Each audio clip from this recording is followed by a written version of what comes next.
hustle culture. Yes. I don't know what it is. I don't know where it came about. It has a stigma.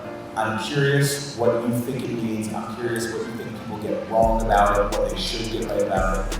Well, look, I think, the term started to bubble up in the last half decade, 7 years. And, I think for me, it's unfortunate because I love that word so much and used it my whole life. I was such a big baseball fan in the 80s, like Charlie Hustle with Pete Rose. And I love it. I love work ethic and effort. I think it's a massive variable.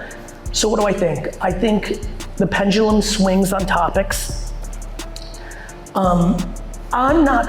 People ask me about this a lot. I'm not overtly caught up in semantics. So for example, I tend to use the word way less because I know it triggers people and they think it means burnout, which is never a good idea. So I just use the word work ethic. I don't get caught up in words. If anybody on earth believes that work ethic is not one of the ingredients to achieve something, whether that's being a great parent, whether that's building a huge business, whether that's putting food on your table, well, they're delusional. And so what do I think? I think it's great that there's conversation, but I think things, unfortunately, in today's society go far to the left and far to the right. Everything's so extreme.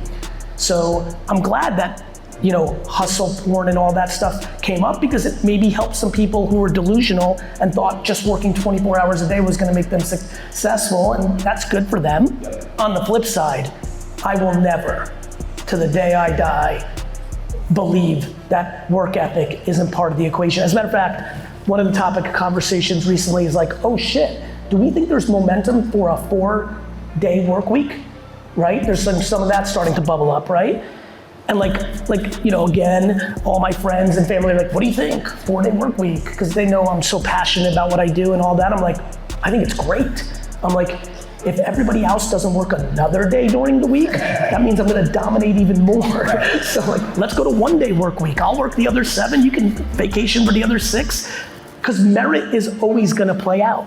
100%. So what do I think? I think everyone has a different answer to balance. There are people here that are in the time of where they are in their life, where working 9 to 9 feels super fun for them and that's what they want to do, and I think that's great. Some other people might have just gotten into a marriage or a first child and want to commit a different level of thing, and I think that's all great. I don't think anything has to be, but I don't understand why someone would demonize someone who's interested in putting in some extra effort to advance their life when that has been the proven way of humanity for the last fucking 10,000 years. I totally agree. Not only is this a harsh group of hustlers I've ever met, and you're a 6-day-a-week culture, you're not 4-day-a-week, and sometimes 7. And by the way, I grew up in retail. It was 6 was bare minimum. Saturday was the busiest day. And to your point, I worked most Sundays too, because when you want to achieve something, it's the biggest thing you can control. There's so many things we can't control in here. The luck of the draw of health is really fucking non-controllable. The government's gonna do a bunch of shit that we can't control. The one thing you can control is what you decide your output is. You control that shit. Do people get down to the nose? Because no's excite the shit out of me. Ding dong, no, I get pumped. I like no more than, my friends, the Jets and the Knicks are my favorite teams. I was a Yankees and Rangers fan as a kid, equal to those teams, but those teams won championships, and as soon as the Rangers won the Cup in '94 and the Yankees in '96, I stopped cheering for them. I really mean this when I say this. Thinking about people get good enough to get to this room in your company, are people really down by the nose? Because I would argue probably a high percentage of the people here are really kind of weirdly, I love the no. I secretly love losing. I love a micro loss. The reason I'm a macro winner is because I'm addicted to micro losing. We created 8th place trophies. That fucked everything up. All those parents that thought they were doing good came from a good place. I don't think anyone here is confused. They weren't coming from a bad place. They didn't want their kid to cry. They didn't want their kid to hurt. That's coming from a very nice place. It just did a major thing wrong, which is merit matters. The truth matters. And if you suck shit at soccer and your team lost every game 7-0, at the end of the season, you should not get a fucking trophy.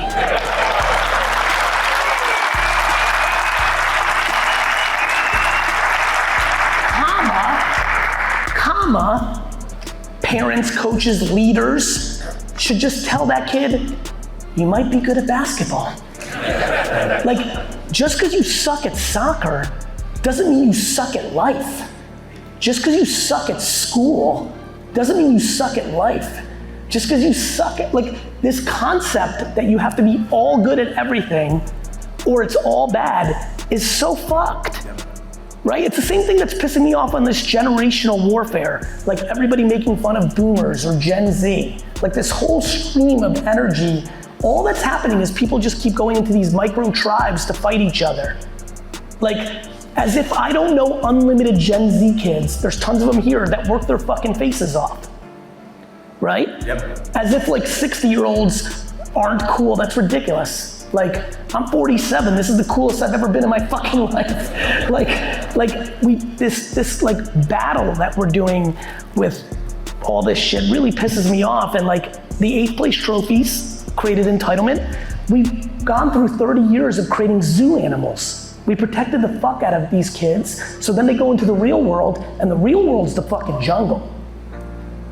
And the zebra goes out there thinking they're gonna get fed because that's how it's been going down in the zoo for the last 30 years, and the fucking lion rips their fucking head off. Yeah. Motherfucker.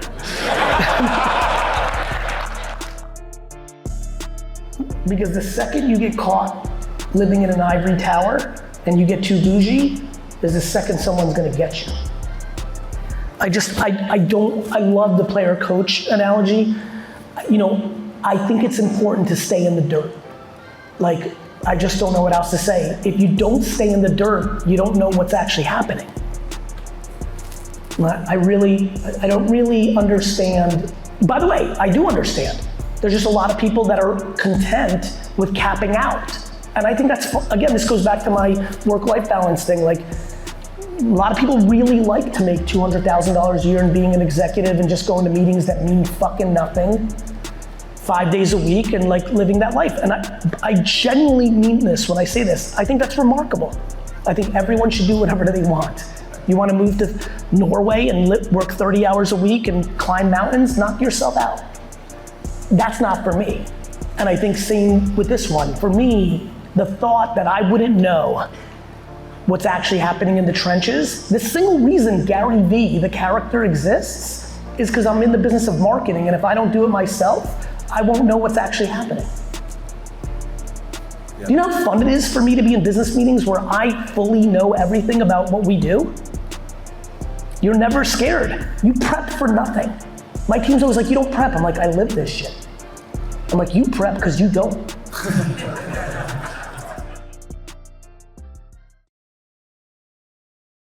People do not fight for happiness enough.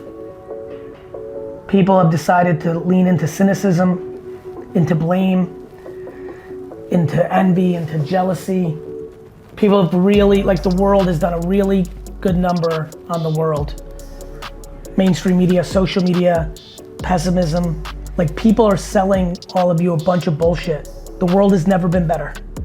The world has never been better. Period. This is the greatest era to ever be alive.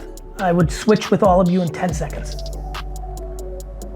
And unfortunately, that's not what people think. So my advice to you is to fight for happiness. Try to understand why I'm telling you that. Go look at facts instead of headlines that are built to scare you. Well, I think success is very different in money for all of you, right? Like, some of you were built in a very alpha home where, like, and very good at school and type A, and you'll deem success as getting promoted, right? Getting the full gig and then getting promoted, like, and I understand that. For other people, success has some sort of financial number in their mind, right? Some people here have like a specific number in mind. If I get to 100,000, if I get to 500,000, if I get to $1 million, and that's fine. You know, for me, success is actually truly waking up on a Monday morning and smiling with no anxiety in your chest. And whether you make $40,000 or $4 billion and anything in between, boy oh boy, if more people woke up on Monday morning smiling cheek to cheek with lack of anxiety in their chest, the world would be epic. And that is the framework that I'm trying to create. That's what this is. That's why all of you reacted the way you did when Claude came on here. You know, like, we're putting a lot of effort into that. And so we won't get it perfect, but we're trying our hardest. And so success for me is whatever you want success to be. You know what I mean? And there's some of you sitting here right now that want my job. And very honestly, I'd like one of you to be the global CEO of this whole holding company, because I'm getting old. I need one of you to rise up and take this throne. And so that's great. And then there's other people who've realized and can look around the company and say, whoa, that person looks happy. And whoa, they work 9 to 5, 5 days a week and have time for their kids and everything. Like, I want that. And that's beautiful.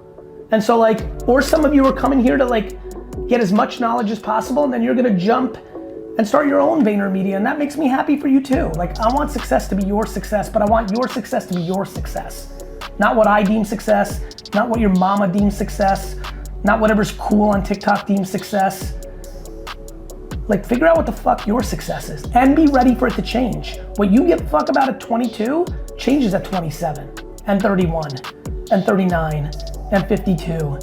So you may have a success in your mind right now, and then you might scratch that itch. And you might realize, I don't like it that much. You know, and don't be disappointed by that, because a lot of people get depressed when they reach something be invigorated by that and realize you're onto your next success. So one of the advantages of being older is timing. So when MySpace, and even before that Friendster came, MySpace was very clear to me in 2005. How old were you in 2005? 6. Beautiful. So when you were in kindergarten, trying to desperately like figure out what the world is, I was sitting in a liquor store desperately trying to figure out like, why is the internet changing and what is this? And this feels different. This is different. This is not the last 10 years. This has something to it.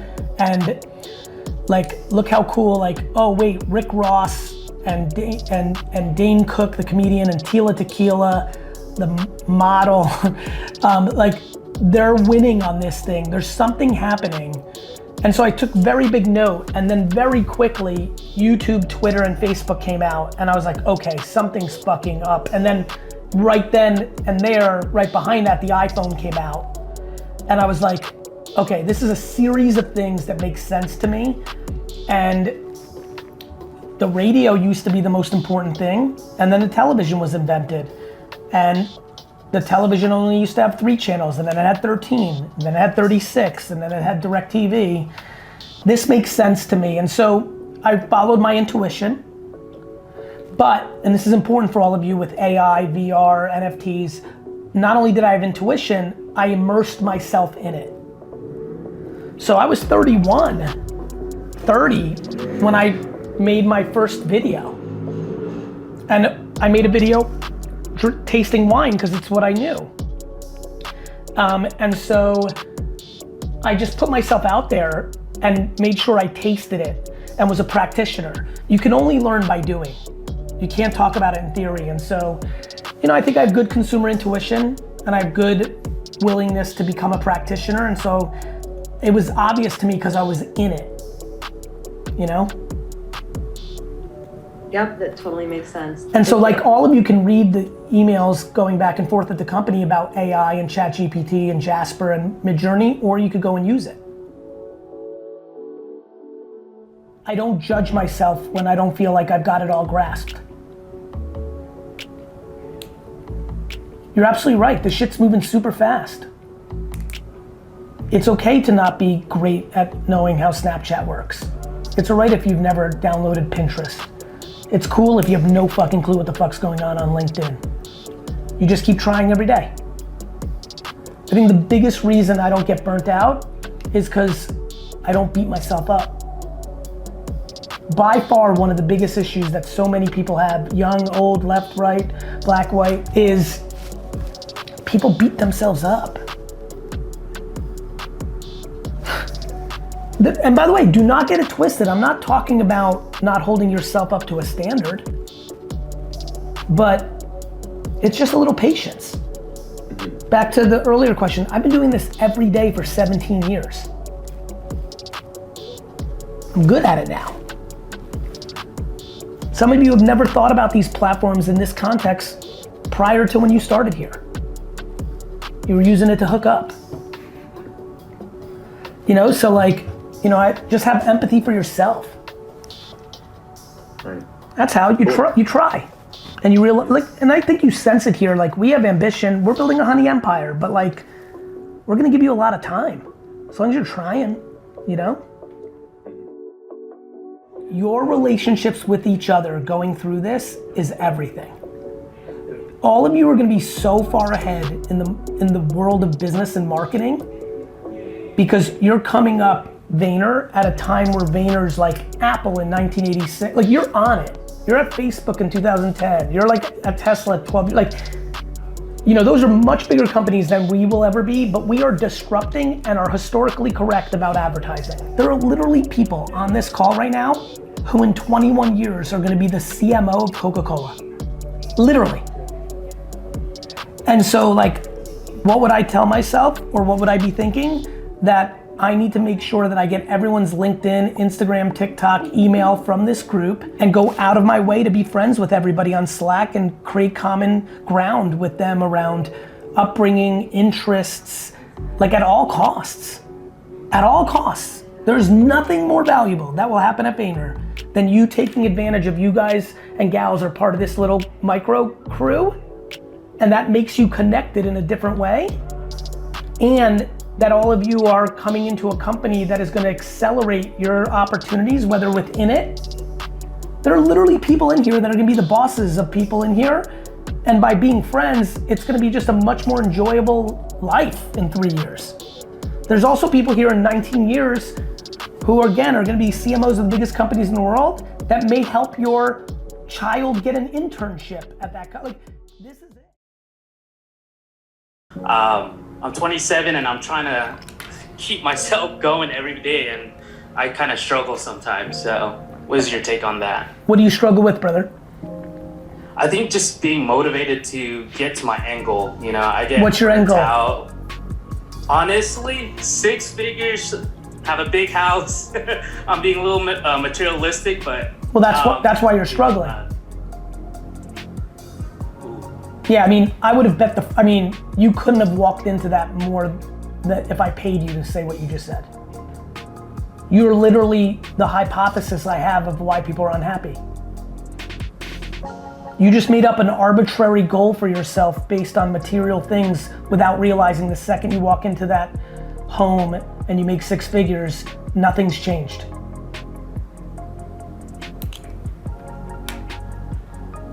Damn, that was. Hey, I mean, I would rather have someone be honest with me, So I'm even better, brother. I'm telling you from the deepest levels of love that you can even imagine. I know you. I've met 1,000 of you. All of them have lost the second they got there.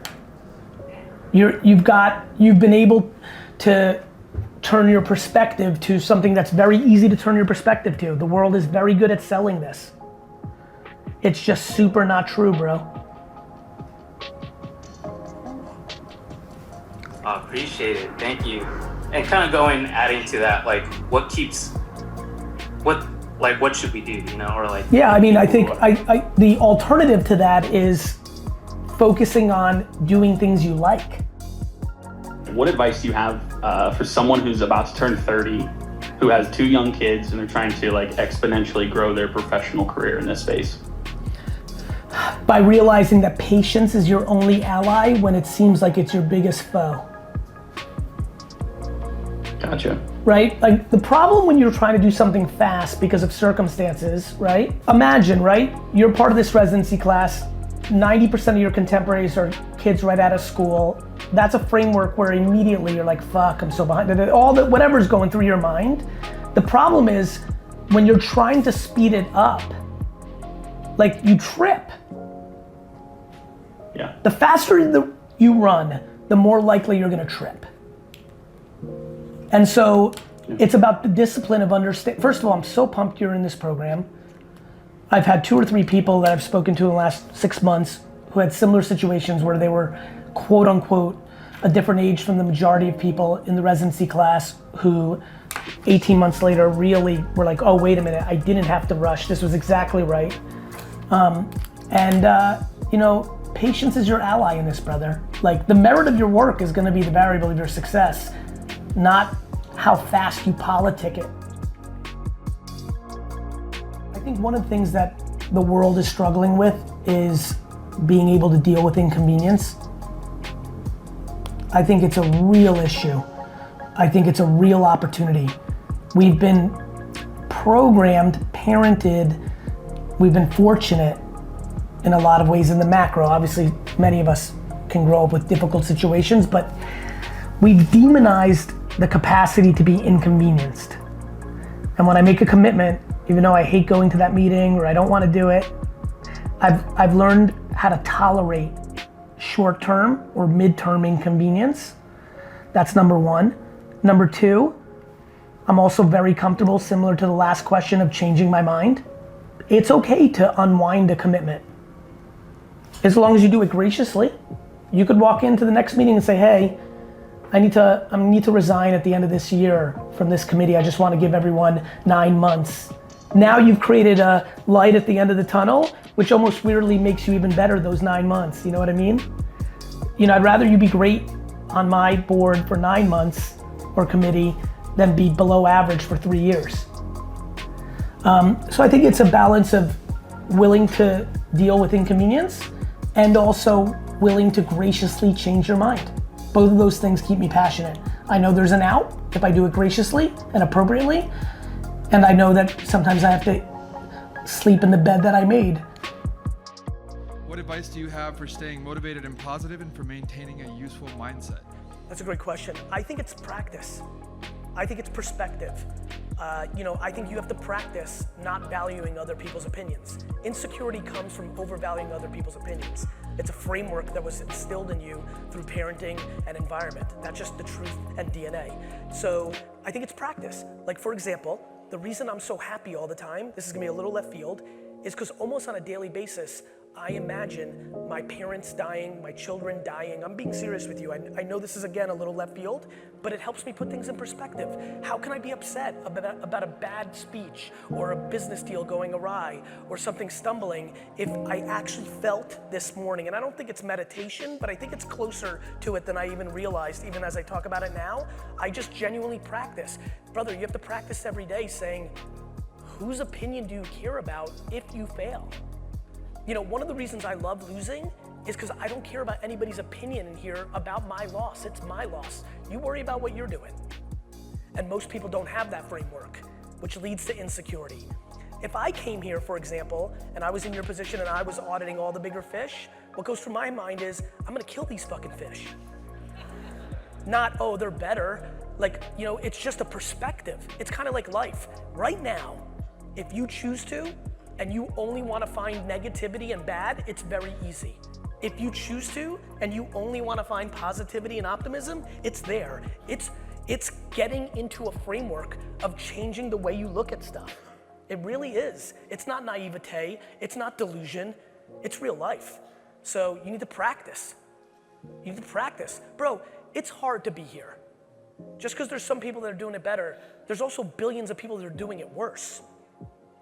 The hell are you worried about the fucking 1,000 people here that are doing it better? What about the fucking 10 million that do it worse? I wanted to know, since you're all about inspiration and everything, I've been feeling a little bit unmotivated, and I've been feeling like I should be doing something, or I should be I feel like I should be pulled and like, I'm feeling uninspired, basically. That's my question. How do you get, when you lose inspiration or you lose motivation, how do you get it back? I get it back by remembering that you might die tomorrow. That's true. So I'm inspired by practicality and reality and the truth, which is, it is ridiculously impossible to become a human being. I am one. I have other good things going for me as a human being, and I'm just grateful. You're dwelling and looking at what you don't have versus looking at what you have. If you actually looked at what you had, your health, living in America, who the heck knows what would be on your list? If you actually spent all your time looking at that versus, I don't have $1 million, I'm not famous, I don't have this. If you spent all your time on what you have versus what you don't have, you would be the happiest girl on earth. Frankly, like, why do you care so much about like us and like younger people, and why do you guys see us as such an investment going forward? I think it's the right thing to do. I think when you are blessed, there's a sense of responsibility. And I think, so many of my business big boy, big girl friends laugh at the concept of how much we put in and up front on this and how vulnerable we are for people leaving and da-da-da-da-da. I just don't see it that way. I know, I think we have the best culture in the world. So I think a lot of people will stay. So that's good for the business. But even if people didn't stay, we can afford to do it. It's a nice thing to do. It leaves a positive impact on the business world. I want more people to be affected by the way we see business. And I feel great that we get to show you how it should be. You don't have a clue. When I tell you the greatest thing of this whole program for all of you is knowing this exists. You know how many people work for 25 years and have no idea that you can do it right? You know how many of your parents and friends and relatives and friends at school and cousins think you're completely full of shit when you talk about this company and that you're just drinking from some weird Kool-Aid that I made up?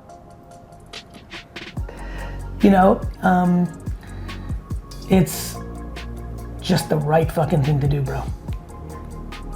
It's awesome. I love that. Yeah, appreciate it. Believe me, I appreciate it. And it goes back to the thing I said earlier, which is like, when you do the right thing by the other side, all the things that you want will happen.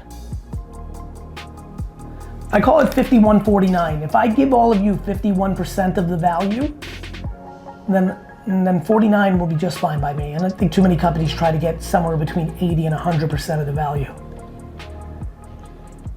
And once you figure out the model for 49, you're good, Sticking to your word and being a person of honor is very, very, very good in a million different ways. And then I think the thing that I would try to keep away from them is that cynicism. I believe that if you are pessimistic and cynical, you've already lost. I genuinely believe that. If you decide everything sucks, everything sucks. Life is very, very simple in its complex infrastructure, which is you find what you're looking for. If you want to be upset about the world, good news. Turn on the television, open your phone and go on social media and you will be upset 24/7. On the flip side, if you want to be happy and optimistic, good news. Turn on the fucking television and take out your phone and you could be really optimistic and happy. You're deciding what you're looking at, not the algorithm. TikTok and Facebook isn't fucking you up, you're fucking you up. And so I'm very passionate about that. The things that keep me happy and growing are accountability and self-awareness.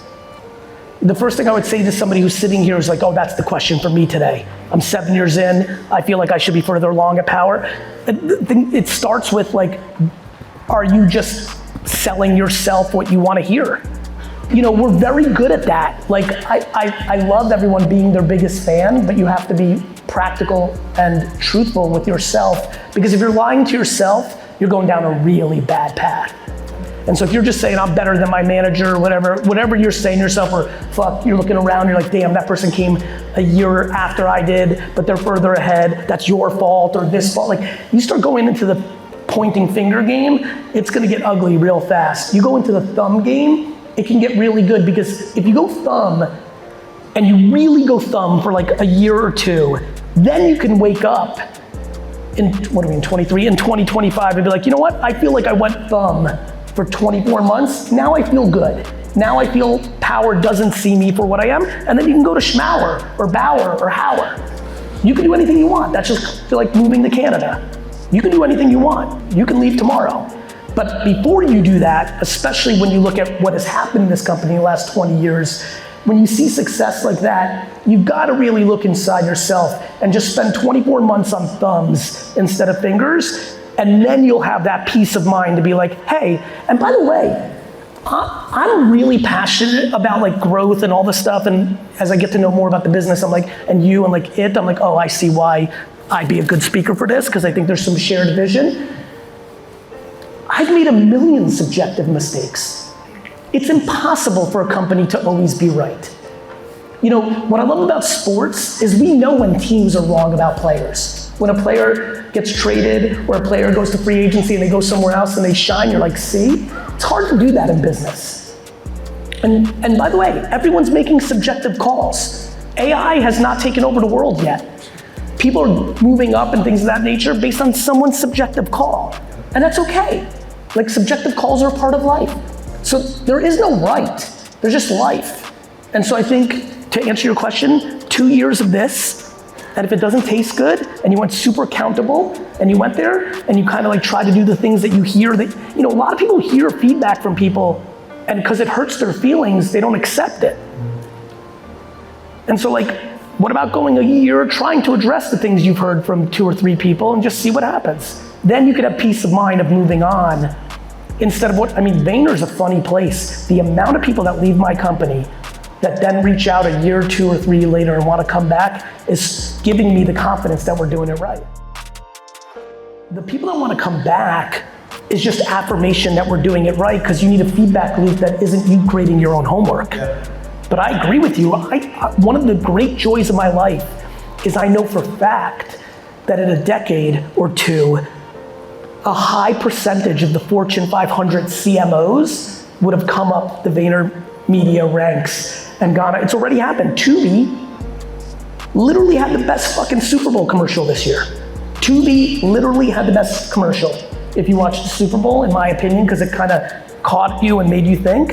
And the CMO of that company is a former Vayner alum who like absolutely grew heavy in our company, and nothing makes me happier than that. The only place I'm exactly like my father is when I watch the Jets. My family thinks it's literally, the joke in my family is it's the kryptonite to my, like I'm at a kickoffs at 1, at 12:15 on Sundays in the fall and winter, for 45 minutes, I will talk like the bizarro reverse version of myself. I will give you 100 reasons why this is not gonna work out today. And mainly it's just to protect myself because I love it so much.